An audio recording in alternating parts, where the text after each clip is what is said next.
খোদ সরকারি হাসপাতালে মিলল ভুয়ো ডাক্তারের হদিশ।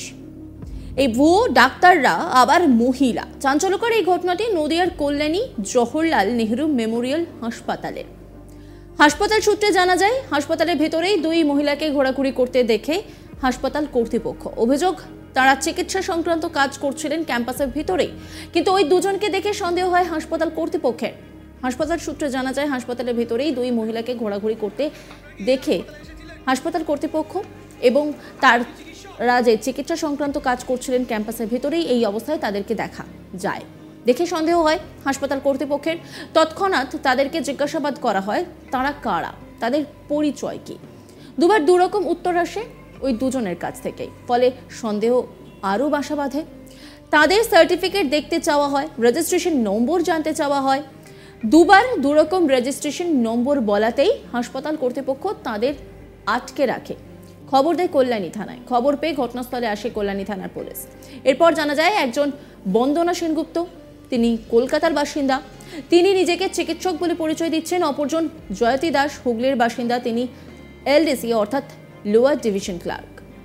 এরপর সন্দেহভাজন ওই দুজনকে তুলে দেওয়া হয় পুলিশের হাতে। হাসপাতাল সূত্রে জানা যায়, তারা এই হাসপাতালের কেউ নয়, তাদের নামে কোনো রেজিস্ট্রেশন নেই বা খাতায় তাদের নামও নেই।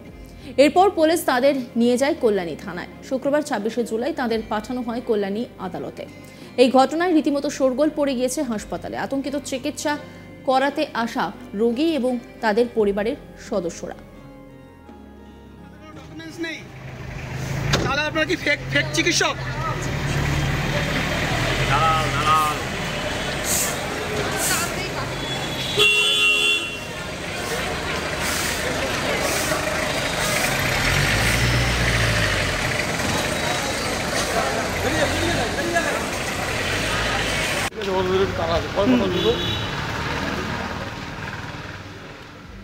ডক্টর অতনু বিশ্বাস তিনি কি বলছেন শোনাবো আপনাদের।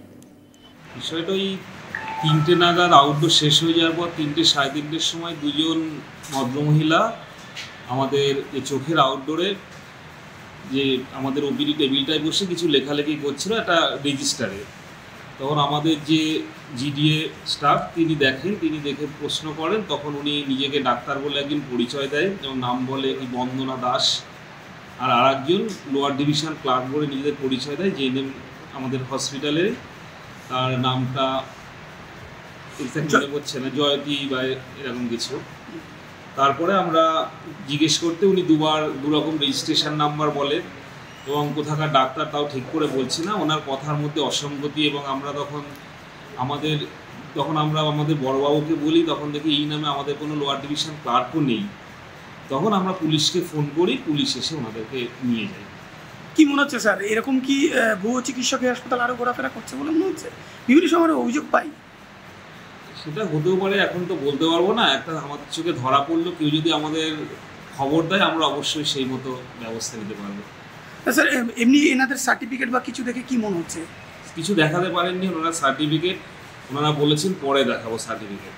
আচ্ছা, কিন্তু হাসপাতালে কত মানে কাজ করছেন এমন দেখা যাচ্ছে? হ্যাঁ, এরকম দেখাচ্ছে। ওনাদের কাছে একটা রেজিস্টার খাতা ছিল, যার মধ্যে INT সমস্ত রকমের বিভিন্ন পেজে বিভিন্ন রেজিস্টার, ওপিডি রেজিস্টার, এবং সেটা আমরাও বুঝতে পারিনি, সেটাও আমরা পুলিশের হাতে তুলে দিয়েছি। সেক্ষেত্রে স্যার কি মনে হচ্ছে তাহলে হাসপাতালে কোনো ডেটা চুরি হচ্ছে, বাইরে থেকে কেউ এসে করছে, এই বিষয়গুলো কি আসছে?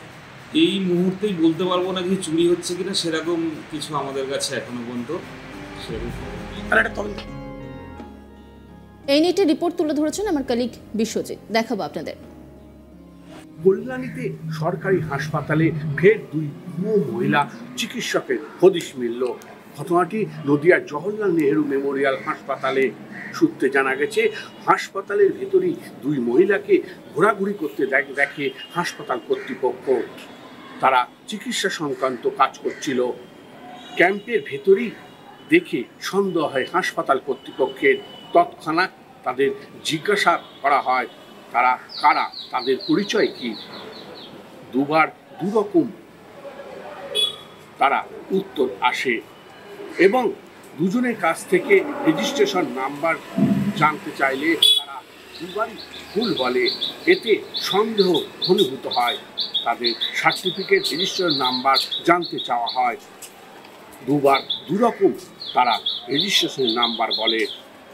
তাদেরকে হাসপাতাল কর্তৃপক্ষ আটকে রেখে কল্যাণী থানায় খবর দেয়। কল্যাণী থানার পুলিশ এসে তাদেরকে জিজ্ঞাসাবাদ করে জানতে পারে বন্দনা সেনগুপ্ত কলকাতার বাসিন্দা, তিনি নিজেকে চিকিৎসক বলে পরিচয় দিয়েছেন। আর একজন জয়তী দাস হুগলির বাসিন্দা, তিনি লোয়ার ডিভিশন ক্লার্ক বলে পরিচয় দিয়েছেন। আর এই ফলেই একটি ধোঁয়াশা সৃষ্টি হয়েছে। এই হাসপাতালে তারা কেউ নয় এবং রেজিস্ট্রেশনও নেই, খাতায় তাদের নামও নেই। শুক্রবার তাদেরকে কল্যাণী আদালতে পাঠানো হয়। রীতিমতো শোরগোল পড়ে গেছে এই ঘটনা নিয়ে। এইবার আবার শান্তিপুর কল্যাণী জেএনএম হাসপাতালে ভুয়ো চিকিৎসক ধরা পড়ল এবং তারা ওই ভেতরে ঢুকে তারা বিভিন্ন ধরনের কাজকর্ম করছিল ক্যাম্পাসের ভেতর। এতে হাসপাতাল কর্তৃপক্ষের সন্দেহ হয়। ক্যাম্পাসের ভেতরেই এমন ঘটনায় রীতিমতো শোরগোল পড়ে গিয়েছিল। তাদেরকে জিজ্ঞাসাবাদ করা হয় তাদের পরিচয় কি, তারা চিকিৎসক এবং বিভিন্ন কাজের লোয়ার ডিভিশন ক্লার্ক বলে পরিচয় দেয় নিজেদের। তবে তাদের গাড়ির রেজিস্ট্রেশন এবং তাদেরকে বিভিন্ন কাজের ব্যাপারটা দেখার জন্য তাদের সন্দেহ হয়। এরপরেই কল্যাণী থানায় খবর দেওয়া হয়। কল্যাণী থানার পুলিশ তাদেরকে জিজ্ঞাসা করে বুঝতে পারে যে তাদের নাম এবং পরিচয় ওই কল্যাণী জেএনএম হাসপাতালে নেই। এর ফলেই সমস্যার সৃষ্টি হয়। কল্যাণী থানার পুলিশ তাদেরকে নিয়ে যায় এবং যথারীতি তাদেরকে আদালতে তোলে। দুজনের কাছ থেকে ভিন্ন ভিন্ন নাম, রেজিস্ট্রেশন নাম্বার এবং তাদের কাগজপত্র ভুল বলে। তাদের খাতায় তাদের নাম এবং পরিচয় কিছুই ছিল না। বন্দনা সেনগুপ্ত তিনি কলকাতার বাসিন্দা, নিজেকে চিকিৎসক বলে পরিচয় দেন। জয়তী দাস তিনি হুগলির বাসিন্দা, তিনি লোয়ার ডিভিশন ক্লার্ক বলে পরিচয় দেয়। এই ভুয়ো চিকিৎসকদের নিয়েই শোরগোল পড়ে যায় রোগী এবং রোগীর পরিবারের মধ্যে। স্বাস্থ্যসাথী কার্ডের সকল রকম সুযোগ সুবিধা গ্রহণ করবেন। কি নাম আপনার? কি নাম আপনার? কেন ধরলো পুলিশ আপনাদের? আপনারা কি এই হাসপাতালে এসেছিলেন? নজর রাখুন আজ তাক বাংলার ইউটিউব স্ট্রিমিংয়ে।